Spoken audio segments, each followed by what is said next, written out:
Green Man! Green Man! Green Man! Green Man! Green Man! Green Man! Green Man!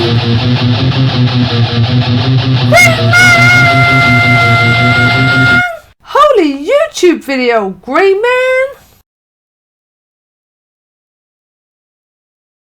Hey, it's the Grey Man again with another one of my ever popular bloggy blogs. So all you Grey Maniacs gather, I hope you've been having a great amazing day, and we shall go through box 12. Or some more of box 12. I started yesterday. It's Luke Cage, Power Man, and Power Man, Iron Fist, and general Heroes for Hire stuff. Nothing in the mail today. I've not ordered anything. I'm doing quite well with not ordering actually.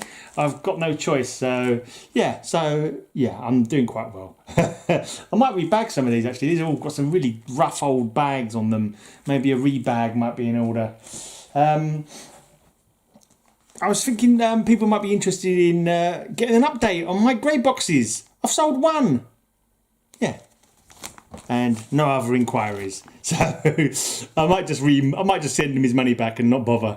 We'll see how it goes with that. I should be reading all the blinking blurbs.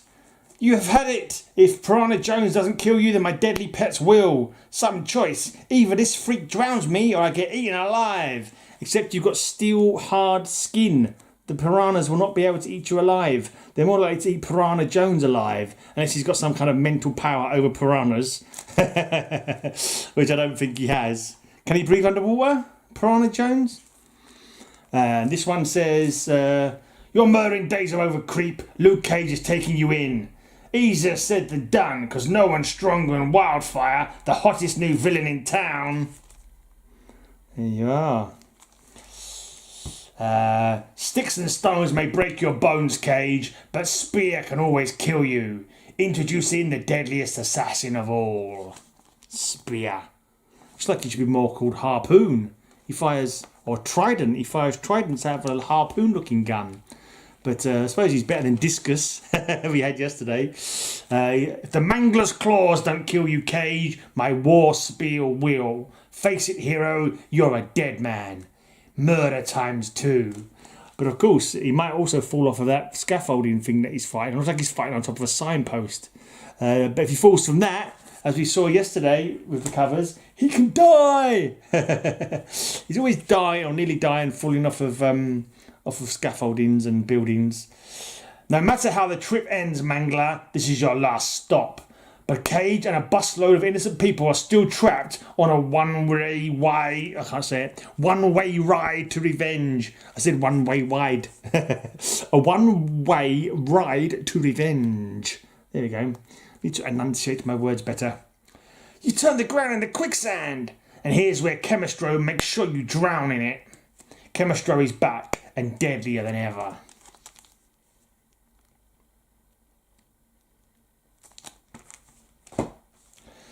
Yes. All new pulse-pounding action. Cage in rage like you've never seen him. Seems to move away out of falling out of buildings, off of buildings, to getting involved in traffic incidents. This is the traffic incident phase of Luke Cage's career, by the looks of it. They say your skin is still hard, Cage, but can you survive an endless ocean of boiling water? You better believe it, mister. Survive and come back fighting. Ouch. That's all I can say. Number 39, Mayhem at Mile High Keep. He's getting into some fight with some knights, some techno knights.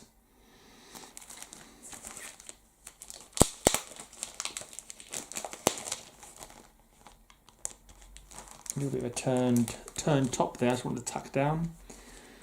Yeah, another incident to do with transport. Looks like a monorail. You've battled Big Brother and lost. Now you die. No way, turkey. Luke Cage fights to his last breath. He's been tied to the top of a monorail, which is now being destroyed, so it crashes. I'm sure there's easier ways to try and kill somebody. Why time to a monorail? I don't know. Anyway. If the gold bug doesn't destroy you, Cage, then Thunderbolt will. Shocks, action, danger, all in the mighty Marvel manner. I'm pretty sure Thunderbolt ends up being a good guy. I think he was fooled into fighting Cage. I'm sure I remember them departing as friends at the end, possibly at the end of the story. But I remember from the Marvel Handbook of the Dead, I think Thunderbolt ends up dying. I think he gets cancer or something. I can't remember now, but I remember him dying or something. Some kind of wasting disease, I'm sure. A word of warning, Cage. Watch out for the first step. It's a doozy. When strikes the gold bug. He's falling from a great height again. We've gone away from the traffic incidents and we've gone back to the falling. And this one, we go back to a traffic incident. I really like this cover. I got this one as a kid. I remember buying this one when I was young. From 1977, but I must have bought it. I think I bought it as a back print. I didn't buy it when it first came out of the shop. But I remember really liking this villain, even though he was kind of simple and daft. But and he was evil, obviously. But I kind of liked his evilness, not because he was evil, but he was just an engaging character. I wanted to see Cage kick his ass, kind of thing. But he's kind of like a simple character. It's called Mace. He has a mace for a hand. Simple. That's exactly what it says in the tin. And it kind of carries on with the Cage having enemies named after weapons. He's had discus, which isn't really a weapon, but I think it might have been used in ancient times as a weapon before it was a sports implement. I'm not too sure. And then we had spear, and now we've got the man called Mace. He's back and deadlier than ever before. The man called Mace. You won't believe it, but it's true. The death of Luke Cage. That's right, he changes his name. He kills off the Luke Cage persona and takes on a Mark Lucas, is it? Mark Lucas he changed his name to? Yeah, he just basically changes his name. He goes to another city and calls himself by a different name, that's all. That's the only death of Luke Cage that happens in this one. But this guy, Mace, is a right-wing Nazi type, so he's a right evil git. But I just thought he was a good villain. I liked him. I like my villains to be OTT and...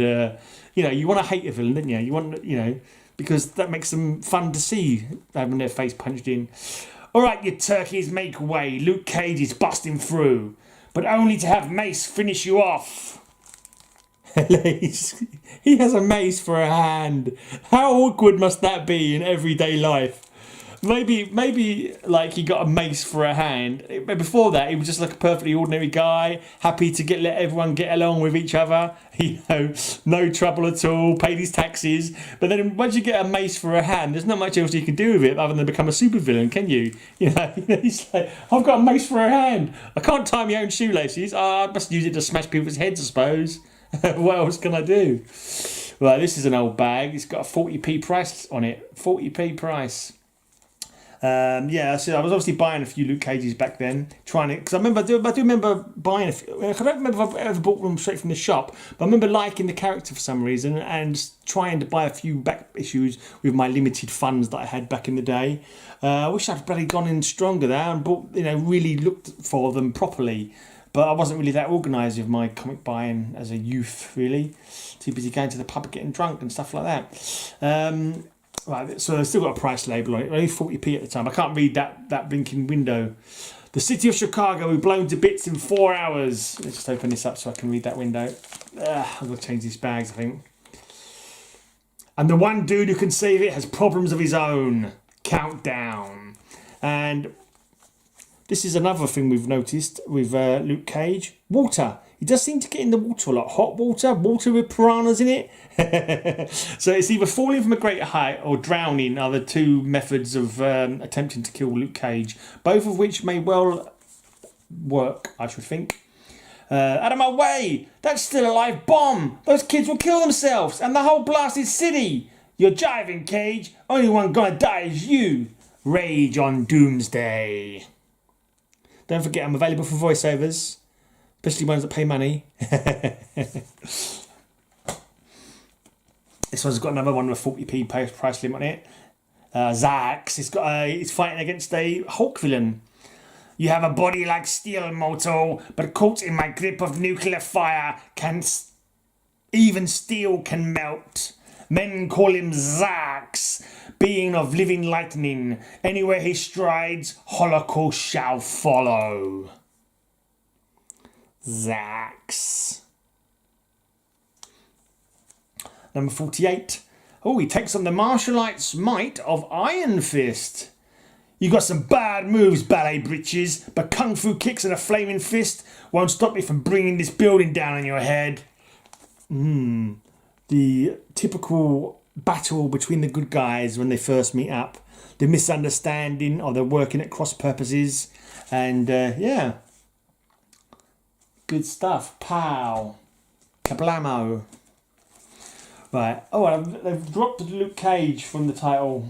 As of 48, it became just Power Man. That's interesting because eventually he drops the Power Man and completely just becomes Cage, then you are Luke Cage. Iron Fist is finished and you're next, Cage, because I got the power now.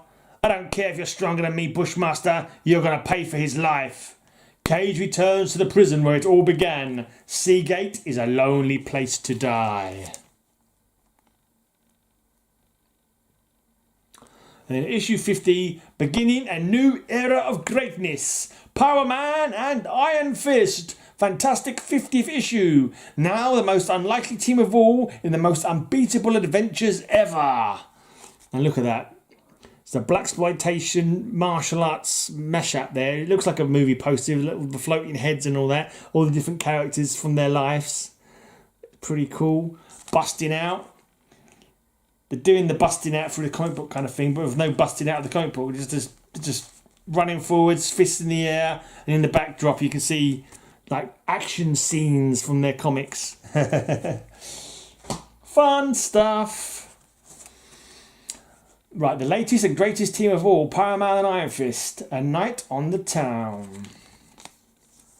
Seems the speech bubbles have disappeared. There's no speech bubbles anymore on the covers. A few blurbs still. This one says Day of the Death Machines. Luke Cage is involved with another traffic incident. Failure to stop that car, I think. Yeah. Possibly obstructing traffic. Is that jaywalking? Possibly jaywalking.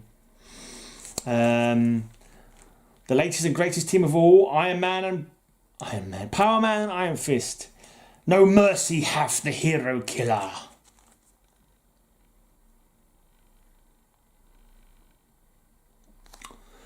And this one it says Power Man and Iron Fist Heroes for Hire. Is that when the Heroes for Hire name was first used? I don't know. Because I know Luke Cage was always up to hire out his muscles, wasn't he, to make ends meet. In the comic books, is Danny Rand Iron Fist a millionaire like he is on the TV show? Because I can't really remember. I mean, I've a lot of these ones that I've got here I haven't read yet. I'm trying to get the whole run together so I can read them all. But I'm assuming he's not a millionaire because otherwise why would they need to hire out their services? Anyway, Chaos at the Colosseum. Is that the Los Angeles Colosseum? And Mayhem in the Museum. Someone's done a little green inking work on the end of the title there. There's an Power and Iron Fist comic that I haven't got, but I know I used to have it. I must have sold it. I don't know. But it's an expensive one there. It's like the second appearance of bloody well Sabretooth. And I know that I had it. It's got like a green tiger like on the cover. And I looked at that cover when I saw it was one I needed. I was like, I've had that one before. I know I've seen that one. And someone, what happened, I don't know where I got it from, but someone had gone over the green tiger in green pen. And so it was like a bit of a mess. And maybe I sold it. I don't know what happened to that one, but I haven't got it anymore. And now I've got to pay big money to try and get a blinking replacement for it. That's a shame. But yeah, this is one of those runs that one day, eventually, fingers crossed, hopefully, touch wood. I haven't got anything wood in here. There's a wooden frame there. Touch wood. Okay, guest starring the Uncanny X-Men in the hands of the living monolith.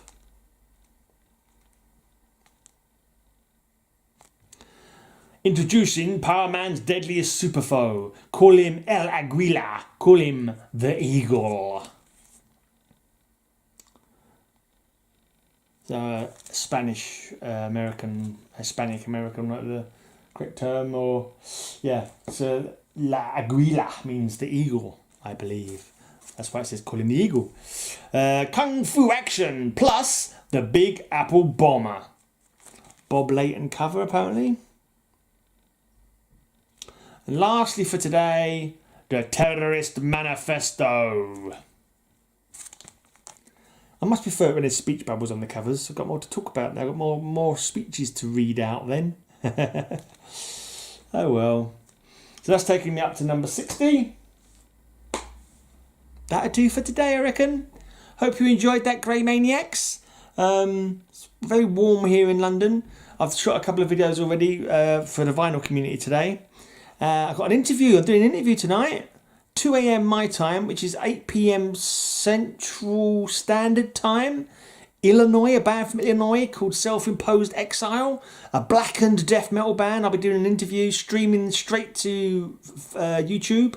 So anyone in the metal community or anyone who just wants to check it out, you know, the link's already up in my videos. And yeah, and if you're a metalhead, tell your friends to check it out as well. Anyway, I'm out of here. I'll be back tomorrow with some more Power Man than Iron Fist. And until that time, may all your news be good news. AlexBigBlue, he certainly made a video or two. AlexBigBlue, he's got a contest now for 300 subs. So go and add him up and make an entry. It's AlexBigBlue. Woo!